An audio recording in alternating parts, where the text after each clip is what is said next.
The Heisman race is technically still on, but at this point, it's safe to say we all know who's going to win. After a thrilling college football season that saw numerous players enter the discussion, it looks like we have our answer for who's going to be winning the 2022 Heisman Trophy. If I was able to vote for the top 10 deserving players, here's how my list would look. Before I get to my top 10, make sure to smash that subscribe button and turn on those notifications if you're new to my channel. If you're watching this video, odds are that you love college football, and odds are you aren't subscribed to my channel, so make sure to subscribe to one of the best college football communities here on YouTube.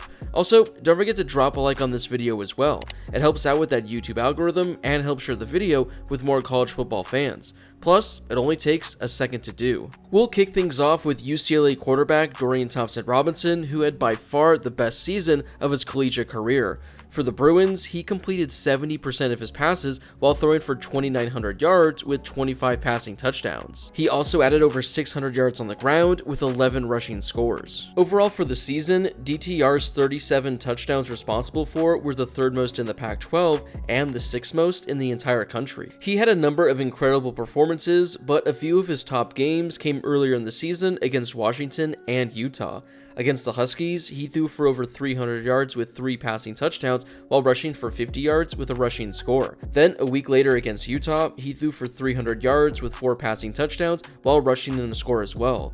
Although the Bruins ended up losing to USC just a couple weeks ago, DTR still had one of his best games of his career as he totaled 400 yards with 6 total touchdowns. It was his 5th season with the Bruins, but he saved his best performance for last. Texas running back Bijan Robinson comes in at number 9. For the season, he rushed for a career-high 1,600 yards with a career-high 18 rushing touchdowns. He also caught 19 passes for over 300 yards with 2 receiving scores. His 1,600 rushing yards led the Big 12 and were the 5th most in the entire country. His 18 rushing touchdowns led the conference and were the 4th most in the country as well. Overall, Bijan Robinson's 1,900 yards from scrimmage not only led the entire Big 12, but led all of the FBS as well. He had a number of solid games this season, but he really closed the 2022 campaign on a strong note. In 3 of his last 4 games, Robinson rushed for at least 180 yards. Against Kansas State, he rushed for over 200 yards with a rushing score.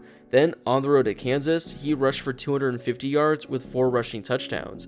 Then, this past weekend to close off his season, he rushed for 180 yards with 2 scores. If Texas would have been in the Big 12 title game or been in the playoff hunt, Bijan Robinson would have been a lot higher on my final list. It was a great season for North Carolina quarterback Drake May, but North Carolina's performance the last couple of weeks really hurt him in the rankings. Overall for the season, he completed 68% of his passes for 3,800 yards and 35 passing touchdowns.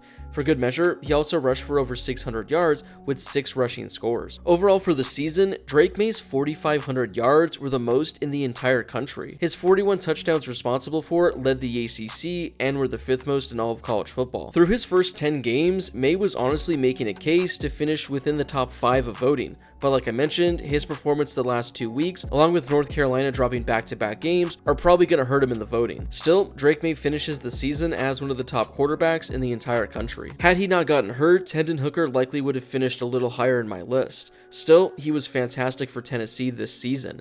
In 11 games, he completed 69% of his passes for 3,100 yards. He threw 27 touchdowns with only 2 interceptions. He also rushed for 400 yards with 5 rushing scores as well. His 9.5 passing yards per attempt was the best in all of college football. He also led the SEC with a 175.5 passing efficiency rating. That number was also good for the 3rd best in the entire country as well. He led the SEC in total yards and total yards per play, and he was 2nd in the conference in total touchdowns responsible for. For some reason, I haven't had Michael Penix Jr. in my list the amount I should have. I think at one point this season I had him inside my top 10, but outside of that, I have no reason why I haven't had him this high. He had a fantastic season for the Huskies as he threw for over 4,300 yards. He threw 29 passing touchdowns, completely shattering his previous career high. He also added 4 touchdowns on the ground as well. When looking at his season as a whole, Penix Jr. might have been the most underrated quarterback in all of college football. He led the Pac-12 in pass completions and was 4th in the entire country. His 4,300 passing yards led the Pac-12 and were the most in the entire nation as well.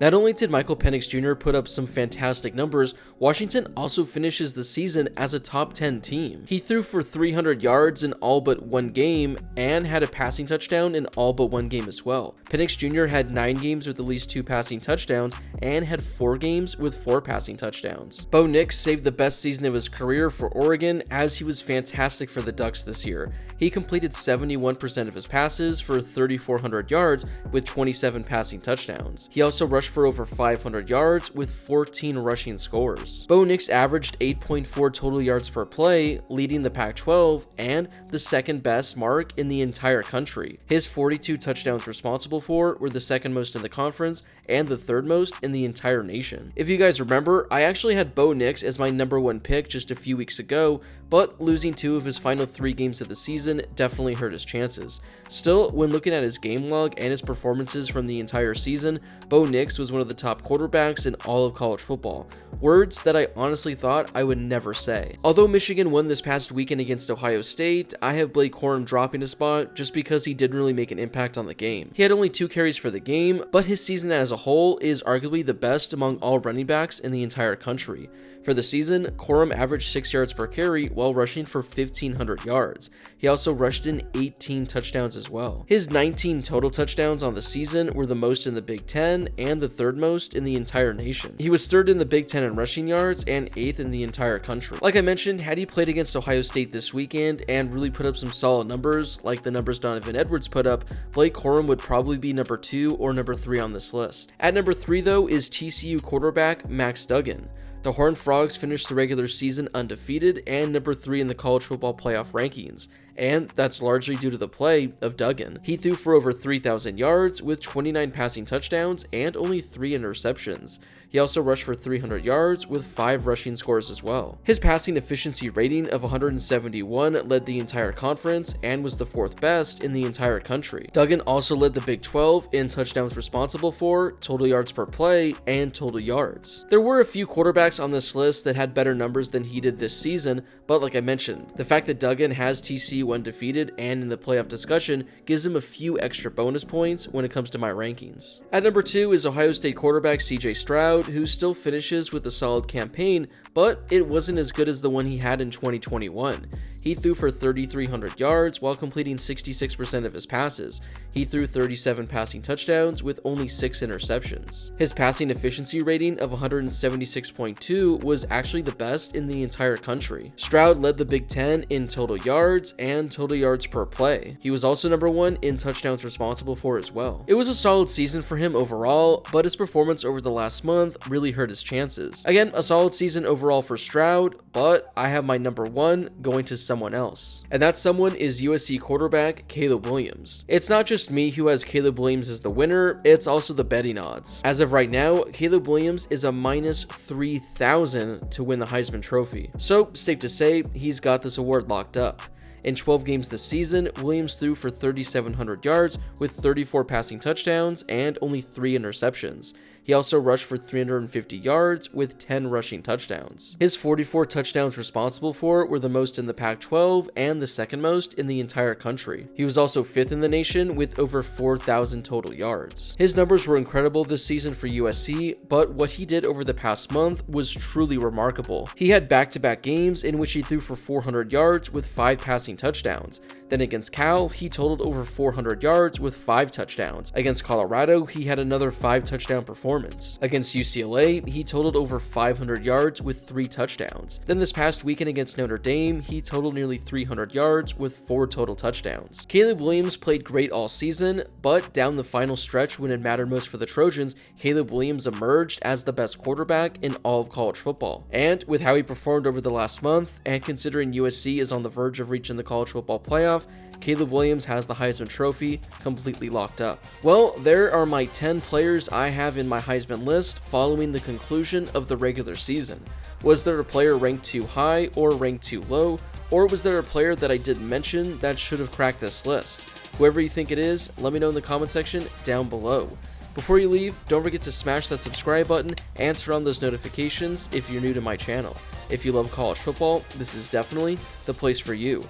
Also, make sure to drop a like on this video as well. It helps out with that YouTube algorithm and helps share the video with more college football fans. Plus, it only takes a second to do. As always, thank you guys so much for watching, and I'll see you all in my next video.